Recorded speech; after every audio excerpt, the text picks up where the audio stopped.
नमस्कार दोस्तों, मैं रविश कुमार। दिन को रात बना देंगे, ये तो सिर्फ शुरुआत है। ये शब्द हैं ईरान के।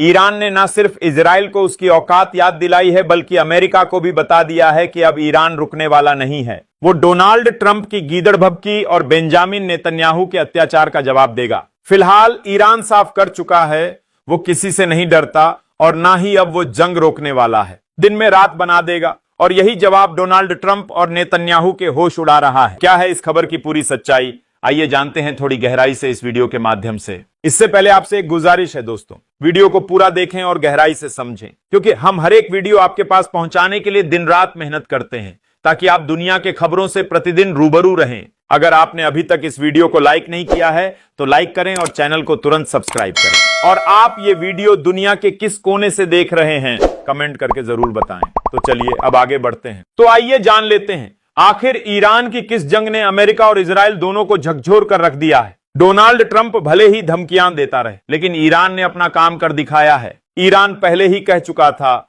ये जंग तब तक नहीं रुकेगी जब तक बदला पूरा ना हो जाए, और ईरान का बदला अब भी पूरा नहीं हुआ है। ईरान का बदला तब पूरा होगा जब बेंजामिन नेतन्याहू घुटनों पर ना आ जाए, और उसी को रोकने के लिए ईरान ने फिर से बयान दिया है। उधर डोनाल्ड ट्रंप जैसे पगला गया हो, अमेरिका फाइटर प्लेन भेज रहा है, लेकिन ईरान को कोई फर्क नहीं पड़ता, क्योंकि ईरान के ड्रोन तैयार हैं, मिसाइलें तैनात हैं। अब बस दिखेगा तो तबाही ही दिखेगी। डोनाल्ड ट्रंप एक तरफ इंसानियत की बात कर रहा है और दूसरी ओर कह रहा है कि मासूमों का खून बह रहा है। लेकिन जब गाजा के मासूमों की लाशें बिछती थीं, तब ट्रंप की जुबान सिल जाती थी। वह तब चुप रहता था, उल्टा गाजा पर कब्जे की बात करता था। और दुनिया भी देख रही है कि 2 साल से हमास पर कितना अत्याचार हो रहा है। गाजा के मासूम मारे जा रहे हैं और उनके खून का जिम्मेदार सिर्फ और सिर्फ बेंजामिन नेतन्याहू है। इसी पर अब ईरान फट पड़ा है। ईरान ने साफ कहा है जब तक इंसाफ नहीं मिलेगा इजराइल को नहीं छोड़ा जाएगा। उसी बीच डोनाल्ड ट्रंप का बयान आता है कि भले ही ईरान के पास हथियार हों, लेकिन अमेरिका से ज्यादा नहीं हो सकते। वो कहता है हम चाहें तो छुपे खमोई को मार सकते हैं, लेकिन हम अभी ऐसा नहीं करना चाहते।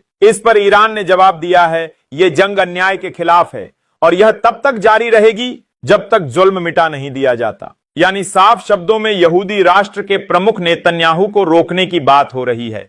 रोजाना गाजा के मासूम मारे जा रहे हैं, तब डोनाल्ड ट्रंप चुप रहते हैं। ईरान ने अब एक के बाद एक ऐसे ठिकानों पर हमला किया है जहां से इजराइल की कमर टूट चुकी है। ईरान ने न सिर्फ मोसाद का हेडक्वार्टर उड़ाया, बल्कि इजराइल की तेल रिफाइनरी तक बर्बाद कर दी। और यह तो सिर्फ शुरुआत है। ईरान ने इजराइल के F-35 फाइटर जेट को भी गिरा दिया है और इसका सबूत भी दुनिया के सामने रखा है। अब ईरान से कोई भी देश टकराने की हिम्मत नहीं कर पा रहा, क्योंकि जिसने जंग छेड़ी उसने अपनी बर्बादी खुद लिख दी। पहले हमास अकेले लड़ रहा था, लेकिन अब ईरान भी मैदान में है। इजराइल ने सपने में भी नहीं सोचा था कि ईरान मोसाद का हेडक्वार्टर, नेतन्याहू का घर और हथियार प्लांट उड़ा देगा। और गाजा में बेगुनाहों का नरसंहार अब भी जारी है।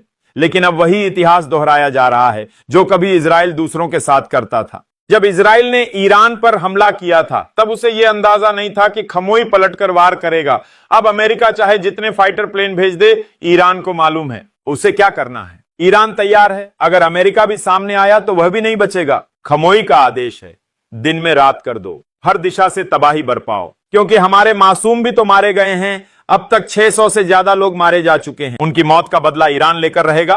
और अब ईरान के समर्थन में तमाम मुस्लिम देश आ खड़े हुए हैं। OIC यानी इस्लामिक देशों के संगठन ने पूछा है कि डोनाल्ड ट्रंप गाजा के मासूमों की मौत पर चुप क्यों है। इजराइल लगातार निर्दोषों की हत्या कर रहा है और अमेरिका चुप है। क्यों है ये दोहरा मापदंड। लेकिन अब ईरान की जनता चुप नहीं बैठेगी और न ही वो नेतन्याहू को छोड़ेगी। अब इजराइल का बचना नामुमकिन है। ईरान का कहना है अगर अमेरिका ने हस्तक्षेप किया तो वो भी बर्बादी से नहीं बच पाएगा, क्योंकि इस वक्त ईरान ताकतवर हो चुका है, मुस्लिम देश उसके साथ हैं।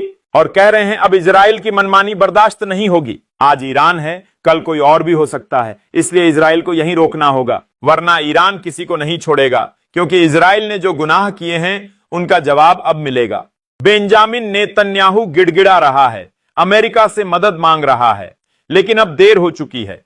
ईरान ने उसकी अर्थव्यवस्था तबाह कर दी है, सैन्य ताकत को चूर कर दिया है, और अब दुनिया देख रही है नेतन्याहू की बर्बादी। वो भले किसी से ना कहे, लेकिन डर चुका है और अब उसे कोई नहीं बचा सकता। जंग का आगाज हो चुका है और अब इसका अंत होगा नेतन्याहू की हार से, क्योंकि उसने मासूमों का खून बहाया है। तो दोस्तों, इस खबर में बस इतना ही। हमारी इस रिपोर्ट पर पल पल की नजर बनी हुई है। जाते जाते आपको फिर से याद दिला दूं, अगर आपने अब तक हमारे इस चैनल को सब्सक्राइब नहीं किया है तो तुरंत सब्सक्राइब कर लें और बेल आइकन को भी दबा दें ताकि आगे आने वाली ऐसी दमदार खबरें आप तक सबसे पहले पहुंच सके। और कमेंट में बताइए किसने हमारे चैनल को सब्सक्राइब किया है। साथ ही अगर आप किसी विषय पर वीडियो बनवाना